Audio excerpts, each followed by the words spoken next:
everyone, today we are going to discuss about the topic that is anatomy of stomach। तो आज की video में हम discuss करेंगे स्टमक के एनाटॉमी के बारे में, जिसमें हम इसके outer structure, internal structure, arterial supply, venous drainage, nerve supply और इसकी हिस्टोलॉजी के बारे में बात करेंगे। तो स्टमक एक सैक लाइक एक्सपेंशन होता है एलिमेंट्री कैनाल का, जहाँ से first stage of digestion start होता है। इसकी साइज़ और कैपेसिटी के बारे में बात करेंगे तो ये 25 सेंटीमीटर लॉन्ग होता है। इसकी मीन कैपेसिटी के बारे में बात करेंगे तो बर्थ के टाइम पे ये 1 आउंस यानी कि 30 ml होता है। प्यूबर्टी के टाइम पे ये 1 लीटर होता है और एडल्ट में 1.5 से 2 लीटर या उससे ज़्यादा भी हो सकता है। तो सबसे पहले हम बात करेंगे इसके आउटर स्ट्रक्चर के बारे में। आउटर स्ट्रक्चर्स ऑफ स्टमक को सिंपली याद करने के लिए हम रूल ऑफ 2 अप्लाई करेंगे, क्योंकि मोस्ट ऑफ द पोर्शन जो होते हैं स्टमक के वो 2 पार्ट्स में डिवाइडेड होते हैं। जैसे कि आप देख सकते हैं इसके वॉल्स जो होते हैं वो 2 होते हैं, इसके 2 कर्वेचर्स होते हैं, इसकी 2 ओपनिंग होती है, 2 स्पिंचर्स होते हैं और 2 इंसिजर्स होते हैं। वॉल्स में इसका एंटीरियर वॉल होता है जिसको लैटिन में पारिस एंटीरियर कहते हैं। पोस्टीरियर वॉल होता है जिसको पारिस पोस्टीरियर कहते हैं। ग्रेटर कर्वेचर जिसको लैटिन में कर्वेचुरा मायोर कहते हैं। लेसर कर्वेचर जिसको लैटिन में कर्वेचुरा मिनोर कहते हैं। 2 ओपनिंग्स है जिसमें कार्डियक ओपनिंग है जिसको ऑस्टियम कार्डियाकुम कहते हैं। पाइलोरिक ओपनिंग जिसको ऑस्टियम पाइलोरिकुम कहते हैं। स्टमक के 2 वॉल्स होते हैं। एंटीरियर वॉल जिसको लैटिन में पारिस एंटीरियर भी कहा जाता है, ये फॉरवर्ड और अपवर्ड की तरफ फेस करता है। उसका पोस्टीरियर वॉल होता है जिसको पारिस पोस्टीरियर कहा जाता है लैटिन में, जो बैकवर्ड और डाउनवर्ड फेस करता है। स्टमक के 2 कर्वेचर होते हैं, एक ग्रेटर कर्वेचर होता है और एक लेसर कर्वेचर होता है। ग्रेटर कर्वेचर ये कॉन्वेक्स बॉर्डर होता है स्टमक का, जो कि डाउनवर्ड और लेफ्ट की तरफ फेस करता है और ये ग्रेटर ओमेंटम से इसका अटैचमेंट प्रोवाइड करवाता है। लेसर कर्वेचर जिसको कर्वेचुरा मिनोर भी कहा जाता है लैटिन में, ये कॉन्केव बॉर्डर होता है स्टमक का, जो कि अपवर्ड और राइट की तरफ फेस करता है और ये लेसर ओमेंटम से अटैचमेंट प्रोवाइड करवाता है स्टमक का। स्टमक की 2 ओपनिंग होती है, एक कार्डियक ओपनिंग होती है। ये ओपनिंग ईसोफेगस से स्टमक की तरफ होती है, जो पोस्टेरियरली T10 और T11 के लेवल पर प्रेजेंट होती है और इसका एडजॉइनिंग पोर्शन जो होता है स्टमक का उसे कार्डिया कहते हैं। और फ्रंट सेक्शन में ये 7 कोस्टल कार्टिलेज के लेवल पे प्रेजेंट होती है। एक पाइलोरिक ओपनिंग होती है जिसको ऑस्टियम पाइलोरिकुम कहा जाता है लैटिन में। ये डिस्टल ओपनिंग होती है स्टमक की, जो पोस्टीरियरली T10, T12 और L1 के लेवल पे होती है। इसका जो एडजॉइनिंग पार्ट होता है स्टमक का उसको पास पाइलोरिका कहा जाता है। पास पाइलोरिका के भी 2 पार्ट्स होते हैं, एंट्रम पाइलोरिकुम और कैनालिस पाइलोरिकुम। पाइलोरिक एंट्रम होता है और एक पाइलोरिक कैनल होता है, जो कि 1 इंच लंबा नैरो और ट्यूबुलर सेक्शन होता है और राइट साइड में होता है और वो पाइलोरस पर टर्मिनेट होता है। स्टमक के बाकी स्ट्रक्चर्स की बात करें तो उसके 2 इंसिजर्स थे, इंसिजुरा एंगुलारिस और इंसिजुरा कार्डियाका। एक एंगुलर इंसिजर था, एक कार्डियक इंसिजर था। एंगुलर इंसिजर जो है वो लेसर कर्वेचर की साइड होता है और ये एक सेपरेशन होता है जो कि स्टमक की बॉडी को पाइलोरिक पार्ट से सेपरेट करता है। और इंसिजुरा कार्डियाका यानी कि जो कार्डियक इंसिजर होता है वो स्टमक को ईसोफेगस से सेपरेट करता है। स्टमक का फंडस होता है जिसको फंडस गास्ट्रिकस कहते हैं लैटिन में। ये डोम शेड पार्ट होता है स्टमक का, जो कि कार्डियक ओरिफाइस के लेफ्ट तरफ होता है। और कॉर्पुस गास्ट्रिकस यानी कि बॉडी ऑफ स्टमक ये स्ट्रेच होती है फंडस से पाइलोरिक एंट्रम तक। जैसा कि आप इस स्ट्रक्चर में देख सकते हैं, स्टमक की बॉडी, स्टमक का लेसर कर्वेचर, स्टमक का ग्रेटर कर्वेचर जो कि ग्रेटर ओमेंटम से अटैचमेंट प्रोवाइड करवा रहा है। लेसर कर्वेचर को देख सकते हैं जो कि लेसर कर्वेचर से अटैचमेंट प्रोवाइड करवा रहा है। फंडस ऑफ स्टमक जो कि डोम शेप्ड है। इसकी कार्डियक ओपनिंग देख सकते हैं आप, कार्डियक नोज जो सेपरेट कर रहा है स्टमक को ईसोफेगस से। एंगुलर नोज जो स्टमक की बॉडी को पाइलोरिक पार्ट से सेपरेट कर रहा है। और पाइलोरिक पार्ट ऑफ स्टमक जिसमें पाइलोरिक एंट्रम है, पाइलोरिक कैनल है। स्टमक के 2 स्पिंचर्स होते हैं, एक कार्डियोइसोफेगियल स्पिंचर होता है और एक होता है पाइलोरिक स्पिंचर। कार्डियोइसोफेगियल स्पिंचर पे बोलूस एंटर करता है और काइम के फॉर्म पे फूड पाइलोरिक स्पिंचर से बाहर जाता है स्मॉल इंटेस्टाइन की तरफ। अब हम डिस्कस करेंगे स्टमक के इंटरनल स्ट्रक्चर के बारे में। स्टमक के इंटरनल स्ट्रक्चर में सबसे पहले हम डिस्कस करेंगे स्टमक के वॉल्स के बारे में। स्टमक का वॉल बना होता है म्यूकोसा, सब म्यूकोसा, मस्कुलर लेयर, सब सिरोसा और सिरोसा लेयर से। जो म्यूकोसा होता है एम्प्टी स्टमक का, वो गैस्ट्रिक फोल्ड्स में ओपन होता है, जिसको लैटिन में प्लीके गैस्ट्रिके भी कहा जाता है। ये फोल्ड्स लॉन्गिट्यूडनल होते हैं, लेसर कर्वेचर से और इर्रेगुलर होते हैं। जो ल्यूमिनल पार्ट होता है स्टमक का, वो उसके लेसर कर्वेचर के साइड में गैस्ट्रिक कैनल्स होते हैं, जिसको मैगनस्टार से भी कहा जाता है। यह कैनल एक रैपिड पैसेज प्रोवाइड करवाता है लिक्विड का स्टमक के लोअर पार्ट में।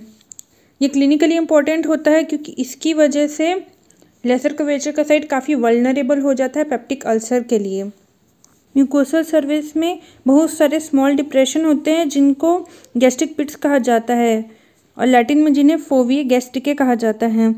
इन गैस्ट्रिक पिट्स में गैस्ट्रिक ग्लैंड्स ओपन होते हैं। पाइलोरिक ओपनिंग वाले रीजन में एक सर्कुलर म्यूकोसल फोल्ड होता है जो कि स्टमक को इंटेस्टाइन से सेपरेट करता है। इसको वॉल्वुला पाइलोरिका कहा जाता है। स्टमक के अदर पार्ट्स की बात करें तो सब म्यूकोसा, मस्कुलर लेयर, सब सिरोसा और सिरोसा का लेयर होता है। सब म्यूकोसा जो होता है वो कनेक्टिव टिश्यू, आर्टीरियल और नर्व प्लेक्सस से बना होता है। मस्कुलर लेयर के 3 पार्ट्स होते हैं, external longitudinal layer, middle circular layer, internal oblique fibres होते हैं। एक्सटर्नल लॉन्गिट्यूडिनल लेयर को स्ट्राटुम लॉन्गिट्यूडिनाले कहते हैं, मिडिल सर्कुलर लेयर को स्ट्राटुम सर्कुलारे कहते हैं, इंटरनल ऑब्लिक फाइबर को फिब्रे ऑब्लिके कहते हैं। जैसा कि आप इस स्ट्रक्चर में देख सकते हैं, लॉन्गिट्यूडिनल लेयर, सर्कुलर लेयर और ऑब्लिक फाइबर्स को। जो सर्कुलर लेयर होती है स्टमक की, वो पाइलोरिक स्पिंचर बनाता है। इनको मस्कुलस स्पिंचर पाइलोरिकुस कहा जाता है। ये पाइलोरुस और ड्यूडेनम के जंक्शन पे पाए जाते हैं। वॉल्वुला पाइलोरिका जो कि पाइलोरिक स्पिंचर से करस्पॉन्ड करता है, ये पाइलोरिक स्पिंचर के कॉन्ट्रैक्शन पे स्टमक की कैविटी को ड्यूडेनल की कैविटी से कम्प्लीटली आइसोलेट करके रखता है। फिर आता है सिरोसा का लेयर और सब सिरोसा का लेयर और सिरोसा का लेयर। इंटरनल स्ट्रक्चर की समरी में आप देख सकते हैं, ये म्यूकोसा का लेयर है, सब म्यूकोसा है, मस्कुलारिस एक्सटर्ना है और सिरोसा है। इसमें सरफेस एपिथेलियम है, लामिना प्रोप्रिया है, मस्कुलारिस म्यूकोसल लेयर है। इसमें आप देख सकते हैं कि ये गैस्ट्रिक पिट्स बने हुए हैं, इसके अंदर गैस्ट्रिक ग्लैंड्स प्रेजेंट हैं। सब म्यूकोसा का लेयर है जिसमें कनेक्टिव टिश्यू है, नर्व्स, आर्टरीज, वेन्स की लेयर है एक, और मस्कुलारिस एक्सटर्ना में ऑब्लिक लेयर, सर्कुलर लेयर और लॉन्गिट्यूडिनल लेयर है और सिरोसा का लेयर है। अब हम स्टमक के न्यूरोवेस्कुलर सप्लाई के बारे में डिस्कस करेंगे। Please everyone watch this video carefully because at the end of this video I am going to ask you some very simple question depending on today's topic.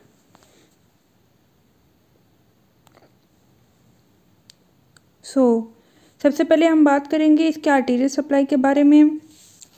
Stomach के arterial supply को समझने के लिए हमें celiac trunk को समझना पड़ेगा। क्योंकि सीलियक ट्रंक की जो आर्टरीज ब्रांच आउट होती हैं वही स्टमक को आर्टीरियल सप्लाई करती हैं और ये आपस में एनास्टोमोसिस भी करती हैं। तो हम सबसे पहले राइट साइड की आर्टरीज को डिस्कस करेंगे, फिर लेफ्ट साइड की आर्टरीज को डिस्कस करेंगे। सीलियक ट्रंक के राइट साइड से निकलती है common hepatic artery. Common hepatic artery का सबसे पहला ब्रांच होता है राइट गैस्ट्रिक आर्टरी जो कि स्टमक के लेसर कर्वेचर को सप्लाई करता है।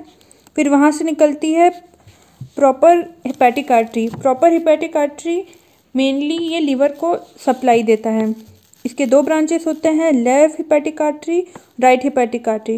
राइट हिपैटिक आर्टरी एक स्मॉल ब्रांच देती है सिस्टिक आर्टरी। फिर जो प्रॉपर हिपैटिक आर्टरी है ये फिर स्टमक के पीछे से होते हुए ब्रांच आउट करती है और डिफरेंट आर्टरीज को। सुपीरियरली ये सुप्राड्यूडेनल आर्टरी यानी कि ड्यूडेनम को सप्लाई देती है, जिसको सुप्राड्यूडेनल आर्टरी कहते हैं। पोस्टेरियरली ये रेट्रोड्यूडेनल आर्टरी देती है और इन्फीरियरली ये सुपीरियर पैनक्रियाटोड्यूडेनल आर्टरी को ब्रांच आउट करती है और ये इन्फीरियरली होते हुए पीछे से स्टमक के राइट साइड में राइट गैस्ट्रोएपिफ्लोइक आर्टरी को ब्रांच आउट करती है, जो कि स्टमक के ग्रेटर कर्वेचर को सप्लाई करता है। अब हम लेफ्ट पार्ट को डिस्कस करेंगे। सीलियक टंग के लेफ्ट साइड से दो आर्टरीज निकलती है। एक मेन आर्टरी होती है जिसको स्प्लेनिक आर्टरी कहते हैं, और स्प्लेनिक आर्टरी से ओरिजिनेट होती है लेफ्ट गैस्ट्रिक आर्टरी, जो कि स्टमक के लेसर कर्वेचर को आर्टेरियल सप्लाई देती है। जो मेन स्प्लेनिक आर्टरी होती है वो स्टमक के पोस्टेरियरली होते हुए स्प्लीन के साइड जाता है, और वहाँ से कुछ स्प्लीन को आर्टेरियल सप्लाई देने से पहले ये शॉर्ट गैस्ट्रिक आर्टरी निकालता है, जो कि स्टमक के फंडस को आर्टेरियल सप्लाई प्रोवाइड करते हैं। और स्प्लेनिक आर्टरी के स्प्लेनिक ब्रांचेस होते हैं जो कि स्प्लीन को आर्टेरियल सप्लाई देते हैं। फिर वहाँ से निकलते हैं लेफ्ट गैस्ट्रोएपिफ्लोइक आर्टरी। जैसे कि आप इस स्ट्रक्चर में देख सकते हैं कि राइट गैस्ट्रिक आर्टरी और लेफ्ट गैस्ट्रिक आर्टरी आपस में एनास्टोमोसिस करते हैं, और इन्फीरियरली राइट गैस्ट्रोएपिफ्लोइक आर्टरी और लेफ्ट गैस्ट्रोएपिफ्लोइक आर्टरी आपस में एनास्टोमोसिस करते हैं। अब हम बात करेंगे स्टमक के वेनस ड्रेनेज के बारे में। अगर आपको आर्टेरियल सप्लाई ऑफ स्टमक समझ में आ गया है तो आपके लिए वेनस ड्रेनेज भी इजी हो जाएगा, क्योंकि वेनस ड्रेनेज में जो वेन्स के नाम हैं वो भी काफ़ी हद तक सिमिलर होते हैं उसके आर्टेरियल सप्लाई की जो ब्रांचेस होते हैं। इसमें बस ये अपोजिट है कि वहाँ पे ब्रांचिंग हो रही है, यहाँ पे ये वेनस ड्रेनेज हो रहा है, यानी कि अपोजिट डायरेक्शन में जाएगा ड्रेन होने के लिए। फॉर एग्जांपल आप देख सकते हैं कि लेफ्ट गैस्ट्रिक वेन जो है वो राइट गैस्ट्रिक वेन के साथ एनास्टोमोस कर रहा है लेसर कर्वेचर में, जैसा कि पहले भी हो रहा था। और राइट गैस्ट्रोएपिफ्लोइक वेन जो है वो लेफ्ट गैस्ट्रोएपिफ्लोइक वेन के साथ एनास्टोमोसिस कर रहा है, लेकिन ये सब अलग अलग जगह पे ड्रेन हो रही है। स्प्लेनिक ब्रांचेस थे स्प्लेनिक आर्टरी के, वैसे ही स्प्लेनिक वेन्स भी होते हैं जो कि स्प्लीन से वेनस ड्रेनेज करते हैं। और शॉर्ट गैस्ट्रिक वेन जो होते हैं वो ड्रेनिंग करते हैं स्टमक के फंडस से, और ये सब स्प्लेनिक वेन में जाके ड्रेन होते हैं। Splenic vein mainly inferior mesenteric vein में जाके ड्रेन होता है, और ये जो बाकी ब्रांचिंग होती है ये सुपीरियर मेजेंटेरिक वेन में जाके ड्रेन होते हैं। लेफ्ट गैस्ट्रिक वेन जो है वो इसोफेगियल वेन में ड्रेन होता है, जो कि हेमीएजाइगस वेन के साथ एनास्टोमोस करके एजाइगस वेन पर ड्रेन होता है। और जो बाकी आर्टरीज हैं वो पोर्टल वेन में ड्रेन होती हैं, जैसे कि राइट गैस्ट्रिक वेन जो है वो पोर्टल वेन में ड्रेन हो रहा है। अब हम बात करेंगे स्टमक के नर्व सप्लाई के बारे में। जैसा कि आपको पता है कि 10th क्रेनियल नर्व वागुस नर्व जो होता है वो हमारे बॉडी के इंटरनल ऑर्गन्स को नर्व सप्लाई देता है। तो ये मेनली वागुस नर्व ही है, जो कि आगे जाके राइट वागुस जो है वो पोस्टीरियर वेगल ट्रंक बनता है, लेफ्ट वागुस जो है वो एंटीरियर वेगल ट्रंक बनता है। तो एंटीरियर गैस्ट्रिक नर्व जो होती है वो हेपेटिक ब्रांच देती है, पाइलोरिक ब्रांच देती है, और एंटीरियर नर्व ऑफ लेटार्जी जो कि स्टमक के बॉडी के एंटीरियर पोर्शन को नर्व सप्लाई देती है। फिर आता है पोस्टीरियर गैस्ट्रिक पार्ट, जो कि पोस्टीरियर गैस्ट्रिक नर्व जो होती है वो सीलियक ब्रांच देती है और सीलियक गैंग्लियन देती है, और नर्व ऑफ ग्रासी जो कि स्टमक के फंडस पार्ट को नर्व सप्लाई देता है। पोस्टीरियर नर्व ऑफ लेटार्जेट जो है वो स्टमक की बॉडी के पोस्टीरियर पोर्शन को, पोस्टीरियर वॉल को नर्व सप्लाई देती है। नर्व ऑफ लेटार्जेट जो है वो ये पाइलोरिक स्पिंचर पे प्रेजेंट होता है। पैरासिम्पैथेटिक वैगस नर्व जो होता है इसकी वजह से यहाँ पे पेरिस्टाल्टिक मूवमेंट इंक्रीज होता है और ये स्पिंचर को रिलैक्स करता है ताकि स्टमक जो है वो ड्यूडेनम की तरफ फूड को ड्रेन कर सके। हाईली सिलेक्टिव वेगोटॉमी में हम देखेंगे कि हमें इस नर्व को केयरफुली देखना पड़ता है कि इसमें कोई डैमेज ना आए। अगर किसी तरीके का डैमेज होता है तो रिटेंशन सिंड्रोम के चांसेस बढ़ जाते हैं। एंटीरियर वेगल ट्रंक जो होता है वो सीलियक गैंग्लियन और सीलियक प्लेक्सस को सप्लाई करता है, जो कि 4-गेट डेरिवेटिव है। पोस्टीरियर वेगल ट्रंक जो है इन सिलेक्टिव वेगोटोमी में क्रिमिनल नर्व ऑफ ग्रासी जो है उसको रिसेक्ट करना पड़ता है। अब हम बात करेंगे स्टमक की हिस्टोलॉजी के बारे में। तो स्टमक का कार्डियक एंड जो है वहाँ पर ईसोफेगस एंड हो रहा है, तो ईसोफेगस जो है वो स्ट्रेटिफाइड एपिथेलियम से बना होता है जो कि एब्रप्टली चेंज होता है स्क्वैमस कॉलमनर एपिथेलियम में जैसे ही वहाँ से स्टमक स्टार्ट होता है। इसके जनरल ऑर्गेनाइजेशन ऑफ जीआईटी में हम देखेंगे कि किस तरीके की यहाँ पे लेयरिंग होती है। कार्डियक एंड में म्यूकस मेम्ब्रेन, सब म्यूकोसा, मुस्कुलारिस एक्सटर्ना, स्क्लेरोसा की किस तरीके की वेरिएशंस होते हैं। तो म्यूकोसा में हम देखेंगे इसमें एपिथेलियम, लामिना प्रोप्रिया, मस्कुलारिस म्यूकोसा का लेयर होता है।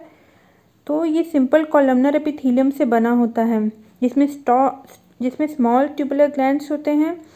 बेसिकली जो स्मॉल ट्यूबुलर ग्लैंड्स होते हैं उसका एक सिक्रीटरी पार्ट होता है और एक कंडक्टिंग पार्ट होता है। मस्कुलारिस म्यूकोसा जो होता है वो स्मूथ मसल फाइबर से बना होता है। सब म्यूकोसा जो है उसमें लूज कनेक्टिव टिश्यू होते हैं जिसमें मिजनर प्लेक्सस पाया जाता है कार्डियक एंड में। और मस्कुलारिस एक्सटर्ना जो होता है वो आउटर लॉन्गिट्यूडनल और इनर सर्कुलर लेयर से बना होता है। और यहाँ पे आप ऑरबैक प्लेक्सस मिजेंटेरिक प्लेक्सस देखने को मिलता है सर्कुलर मसल और लॉन्गिट्यूडनल मसल के साथ। फिर आता है एंड में सीरोसा जो कि एक single layer of squamous cell से बना होता है। अब हम बात करेंगे स्टमक के फंडस और बॉडी के बारे में। तो यहाँ पे जो म्यूकस मेम्ब्रेन होता है फंडस और बॉडी का वो tall simple tubular gastric gland से बना होता है जिसका 1/3 जो होता है कंडक्टिंग पार्ट होता है अपर पार्ट, और लोअर 2/3 जो होता है वो सिक्रीटरी पार्ट होता है।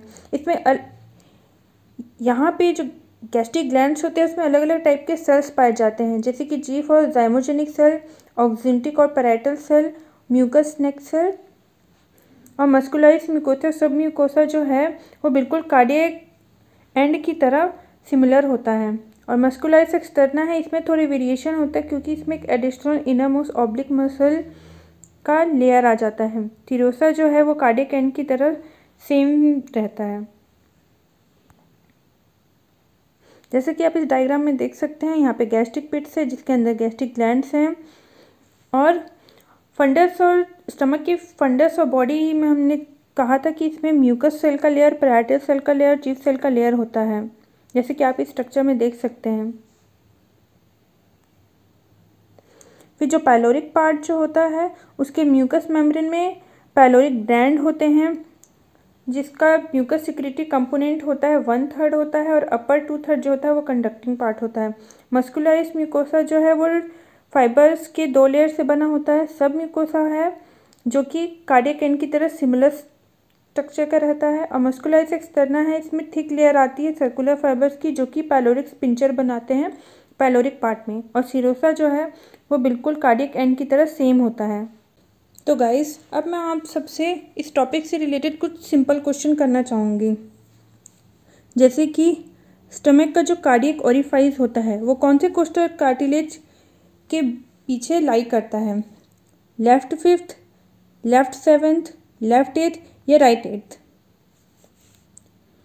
Next question, which of the following arteries supply the fundus of the stomach.